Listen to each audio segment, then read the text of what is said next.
뉴스 정면 승부 3부 시작합니다. 김무성, 문재인 여야 대표가 합의한 안심번호 국민공천제를 두고 여야는 물론이고요. 새누리당 내 친박 대 비박 간 의견 충돌에 청와대까지 가세하면서 찬반 논란이 가중되고 있습니다. 그 중심에 선 김무성 대표, 오늘 당 최고위원회에 불참한 것을 시작으로 국군의 날 기념식, 부산국제영화제 참석 일정까지 모두 취소했습니다. 개인적인 사정이라고는 합니다만 안심번호 국민공천제를 둘러싼 논란에 대해서 불편한 심기를 드러낸 것이다. 이런 해석들이 나오고 있는데요. 일단 청와대의 추가 대응은 없지만 이번 논란이 어떤 양상으로 치달을지 아직 알 수 없는 상황입니다. 잠시 후 정면 인터뷰에서 홍문종 새누리당 의원과 자세한 이야기 나눠보겠습니다. 계속해서 여러분 의견은요. 문자 샵 0945로 보내주시고요. 짧은 문자 50원, 긴 문자 100원에 정보 이용료가 있습니다. 정면 인터뷰 바로 시작합니다. 홍문종 새누리당 의원 전화 연결합니다. 의원님 안녕하세요. 예, 안녕하십니까. 홍문종입니다. 네, 자 오늘부터 2차 국감 시작됐죠. 네. 1차 국감이 좋지 않은 평가를 받았는데요. 네. 후반기 국감은 좀 달라질 것 같으세요? 뭐 국감이 전반기 후반기가 뭐 따로 있을 수는 없습니다만은 네. 이제 전반기 국감에서는 이제 여러 가지 문제점들을 짚는 거고요. 네. 이제 후반기 국감에서는 그 짚었던 문제들에 대한 그 해법을 중심으로 해서 어떻게 우리가 그 국감을 잘 마무리할까 하는 것이 이제 2차 국감이기 때문에 네. 2차 국감이 1차 국감보다는 더 그 결과물이 있겠죠. 그래서 네. 후반기 국감은 조금 달라지지 않을까. 그런 생각을 좀 더 긴장감이 있지 않을까. 그리고 좀 더 우리가 원하는 그런 그 좋은 그 프로덕트들이 나오지 않을까 그런 생각을 합니다. 네, 자 성과지향으로 가시겠다는 말씀으로 이해가 됐고요. 네네. 그런데 지금 국감 시작됐고요. 그리고 네. 이제 추석 민심 이야기가 나오는 와중에 네네. 지금 안심번호 국민공천제 이 정치권에 큰 논란이 되고 있습니다. 네. 어제 저희는 대형 폭탄이라는 표현도 썼는데요. 네네. 그런데 이게 청와대에서 반박을 하는 것은 여야 대표가 합의한 사항인데 월권이다. 계속 이런 지적들이 나오는데 어떻게 보세요? 네, 어제 뭐 청와대에서 공식적으로 뭐라고 얘기한 건 아니고요. 네. 청와대 뭐 아시다시피 무슨 그 관계자, 네. 청와대 인사 이분이 기자들하고 한 얘기를 기자들이 아마 의원님이나 대표님한테 이렇게 말씀을 드린 것 같은데요. 네. 공식적인 반응은 아니고 제가 아까 말씀드린 것처럼 우리 청와대와 이 여당이라는 건 다 그야말로 따나 한 식구 아니겠습니까? 네. 그래서 아마 그 청와대의 공식적인 입장이라기보다 청와대에 있는 한 사람이 이러저런 의견들을 내신 거고 그 의견이 또 우리 당에 있는 많은 사람들하고 의견이 일치가 됐기 때문에 아마 그런 뭐 청와대 월권 얘기도 하고 뭐 그런 얘기가 나온 것 같긴 합니다만 실제로 네. 그런 분위기는 아니었습니다. 아, 그런데요. 이 김무성 대표 본인은 네. 좀 상당히 좀 격앙된 이 표정으로 네네. 청와대와 상의했다 이런 말도 또 했어요. 네네. 그렇다면은 청와대와 교감을 했다는 건데 네. 여기에 대해서 또 청와대 입장이라고 나온 얘기는 김무성 대표 입장에서는 좀 어떻게 받아들여질까요? 글쎄요. 그 청와대가 교감을 했다고 그렇게 말씀을 하셨는데 어제 의총장 전에는 이거는 청와대하고 교감할 얘기가 아니다. 네. 청와대에서 콩나라 대추나 판나라 이렇게 말씀할 얘기가 아니다. 이렇게 말씀하셨거든요. 네. 그런데 이제 오늘 또 청와대하고 교감을 했다 이렇게 말씀을 하시는데 네. 이게 청와대하고 교감을 어떤 수준에서 어떻게 했느냐 이런 네. 것들이 굉장히 중요한 거죠. 누구하고 네. 했느냐. 이게 통보를 했느냐 아니면 협의를 했느냐 아니면 대책에 대해서 같이 머리를 맞대고 상의를 했느냐 뭐 이런 것들이 굉장히 중요한데 네. 통보했다는 단어가 가지는 뉘앙스는 그것이 청와대에 알려졌다는 거거든요. 네. 어떻게 보면 이것이 실질적으로 무슨 내용을 어떻게 언제 뭐 이런 것들에 대해서 좀 구체적으로 얘기했다라기보다는 약간 좀 일방적인 냄새가 나지 않습니까? 그래서 일방적이다. 그런 냄새가 나지 않아요. 실질적으로 우리 대표께서 정확하게 그 상황을 밝히지 않으셨기 때문에 네.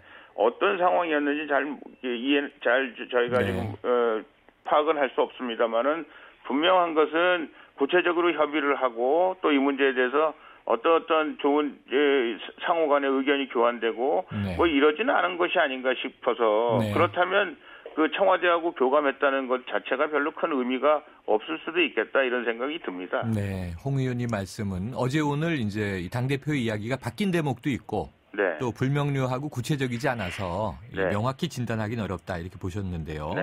자, 일단 오늘은 국군의 날이고요. 청와대도 별 반응이 없습니다. 네네. 하지만 이제 다음 주에 청와대 수석비서관 회의도 있고요. 네네. 이 공식 석상에서 대통령의 어떤 의중이 네. 거론될 것으로 보세요? 글쎄요. 대통령께서 이 문제에 대해서 뭐 공식적으로 뭐라고 말씀하실 것 같은 생각은 없는데요. 글쎄 네. 잘 모르겠습니다. 아마 지금 현재로서는 그 앞으로 우리 새누리당이 어떻게 그 20대 총선에 후보들을 공천할 것인가에 관해서 지금 얘기하고 있는 거 아니겠습니까? 네. 지금 룰을 얘기하고 있는 건데 네. 틀을 말하고 있는 건데 글쎄요. 청와대에서 특히 우리 대통령님께서 나서셔서 구체적으로 뭐라고 말씀하실 것 같은 생각은 없는데 네. 제가 잘 모르겠습니다. 그렇군요. 자, 네. 오늘 김무성 대표 최고위원회도 불참했고요. 네. 공식 일정을 다 취소했습니다. 네네. 오픈 프라이머리에 이 정치 생명을 걸겠다 이런 표현도 있었는데 네. 결국 이게 심기가 지금 불편하다는 그런 표현이겠죠? 네네. 이 오픈 프라이머리는 제가 여러 번 말씀을 드렸는데 오픈 프라이머리는 우리가 선거를 2번 하는 거거든요. 네. 그래서 오픈 프라이머리와 이 안심번호 제도하고는 완전히 다른 겁니다. 네. 오픈 프라이머리는 결국은 당원들이 제일 많이 투표하게 돼 있고요. 그 여야가 동시에 하기 때문에 어떻게 보면은 이게 역차별이나 뭐 이런 문제들을 역선택이나 이런 문제들을 해결하기 굉장히 그래도 다른 제도보다는 좀 수월한 그런 제도이고요. 네. 이게 안심번호 제도라는 건 이거는 완전히 저거 아닙니까? 이거 여론조사 아니겠어요? 네. 그래서 여론조사로 하는 대통령 후보자 선정과 오픈 프라이머리와는 완전히 다른 거고 어저께 후보님 우리 대표님도 말씀하셨어요. 이 오픈 프라이머리는 포기다. 네. 그러나 이제 상향식 공천 제도라는 그런 그 오픈 프라이머리의 기본 정신은 살아있다 이렇게 말씀하셨는데 네. 지금 저희가 가지고 있는 당원 당규가 상향식 공천 제도거든요. 네. 그리고 전번에 저희가 그 도지사나 시장이나 이런 공천할 때 저희가 전번에 당원 당규를 가지고 했는데 아시겠습니다만은 뭐 유정복 시장이나 남경필 네, 도지사나 원희룡 도지사나 다 어떻게 보면은 우리가 전략 공천과 아니면 상향식 공천 제도와 절묘하게 조화를 해서 가장 좋은 후보를 우리가 만들어낸 거였거든요. 네. 아무도 그거에 대해서 잘못됐다고 말씀하시는 분이 안 계시지 않습니까? 네. 그래서 저희가 지금은 공천 제도에 관해서 얘기를 하고 있는 거지.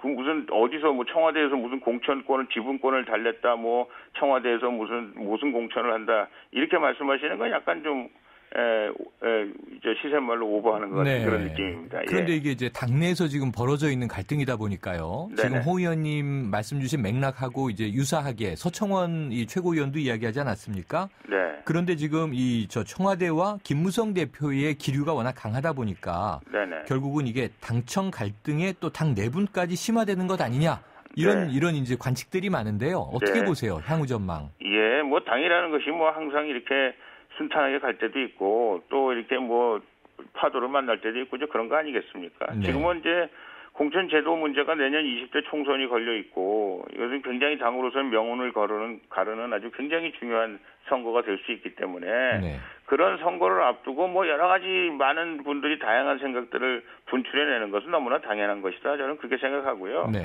그러나 저희 당에 저력이 있는 당이기 때문에 여러 가지 많은 문제점이 있음에도 불구하고 이것을 잘 우리가 현명하게 수렴해서 네. 결국은 잘 봉합되고 또 20대 총선에 우리가 좋은 결과를 내는 그런 제도를 만들어낼 수 있을 것이다. 저는 그렇게 네. 생각합니다. 산고의 진통이다 이렇게 보시는군요. 네네. 그런데 이제 이 사태가 터지고 나니까요. 지금 네. 표현은 좀 여러 가지 있습니다. 오픈 프라이머리, 뭐 완전 국민 경선제, 국민 공천제 조금씩 다릅니다만 네네. 어쨌든 박근혜 대통령의 대선 공약, 정치 분야 공약 가운데 첫 번째로 네. 이 국민 공천을 법제화하겠다 이런 네. 이야기가 다시 거론되고 있는데요. 네네. 그럼 대통령의 입장은 여전하다고 보세요? 대통령의 입장은 여전하시더라도요. 네. 지금은 뭐 대통령께서도 굉장히 죄송한 말씀입니다만은 야당이 이미 혁신 안에서 네. 이미 20%를 전략 공천하겠다. 그다음에 뭐 하위 20%를 잘라내겠다. 뭐 여러 가지 지금 안을 통과시키지 않았습니까? 네. 그리고 문재인 대표는 자기 당에서 공천하는 건 오픈 프라이머리를 안 한다고 이미 선언한 거잖아요. 네. 오픈 프라이머리라는 것은 여당과 야당이 동시에 해야 되는 거고요. 네. 그래서 역선택을 없애고 또 그 선거 비용도 줄이고 뭐 그렇게 하려고 그러는 건데 네. 야당이 안 한 상황에서는 여당 혼자는 오픈 프라이머리 아무리 하고 싶어도 할 수가 없는 거거든요. 네.